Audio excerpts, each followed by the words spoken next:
Hi dears, ഇന്ന് നമ്മൾ അമൃതംപൊടി വെച്ചിട്ടുള്ള ഒരു മിൽക്ക് പേടയാണ് റെഡിയാക്കി എടുക്കുന്നത്. അതിനായിട്ട് ചുവട് കട്ടിയുള്ള ഒരു പാത്രത്തിലേക്ക് 1 ടേബിൾ സ്പൂണോളം നെയ്യ് ചേർത്ത് കൊടുക്കുക.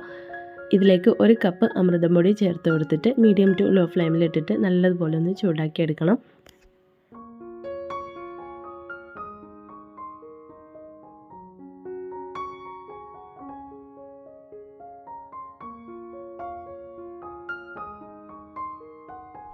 അമൃതംപൊടി നെയ്യിൽ ഇതുപോലെ ചൂടാക്കി എടുക്കുമ്പോൾ നല്ലൊരു സ്മെല്ല് വരും. ആ ഒരു സമയത്ത് നമുക്കിതിലേക്ക് പൊടിച്ചെടുത്തിട്ടുള്ള പഞ്ചസാര ചേർത്ത് കൊടുക്കാം. ഞാനിതിലേക്കൊരു 4 ടേബിൾ സ്പൂണോളം പൊടിച്ചെടുത്തിട്ടുള്ള പഞ്ചസാര ചേർത്ത് കൊടുക്കുന്നുണ്ട്. ഇനി ഇത് നല്ലതുപോലെ ഒന്ന് മിക്സാക്കി എടുക്കാം.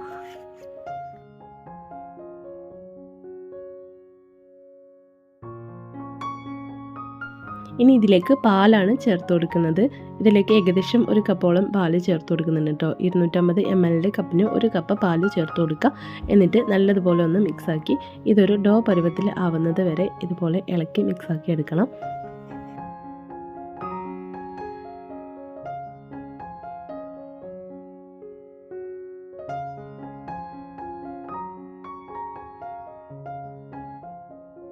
രണ്ട് 3 മിനിറ്റ് സമയം ഇതുപോലെ മിക്സ് ചെയ്തെടുക്കുമ്പോഴത്തേക്കും തന്നെ നല്ലൊരു ഡോ പരുവത്തിലായി കിട്ടും.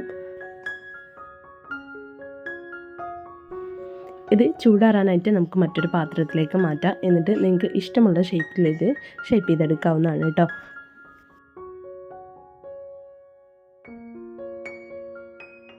ഞാൻ വളരെ സിമ്പിളായിട്ട് ഈ ഒരു രീതിയിലാണ് ചെയ്തെടുക്കുന്നത്.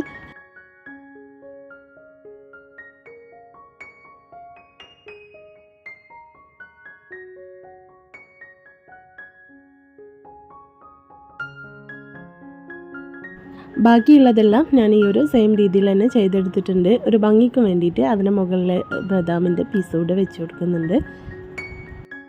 മധുരം ഇഷ്ടപ്പെടുന്ന കുട്ടികൾക്കൊക്കെ തീർച്ചയായിട്ടും ഇഷ്ടപ്പെടുന്ന ഒരു ഐറ്റം തന്നെ ആയിരിക്കും ഇത്. ട്രൈ ചെയ്ത് നോക്കിയിട്ട് ഫീഡ്ബാക്ക് അറിയിക്കുക. അടുത്ത നല്ലൊരു റെസിപ്പി ആയിട്ട് വീണ്ടും കാണാം. അതുവരേക്കും ബൈ, താങ്ക് യു.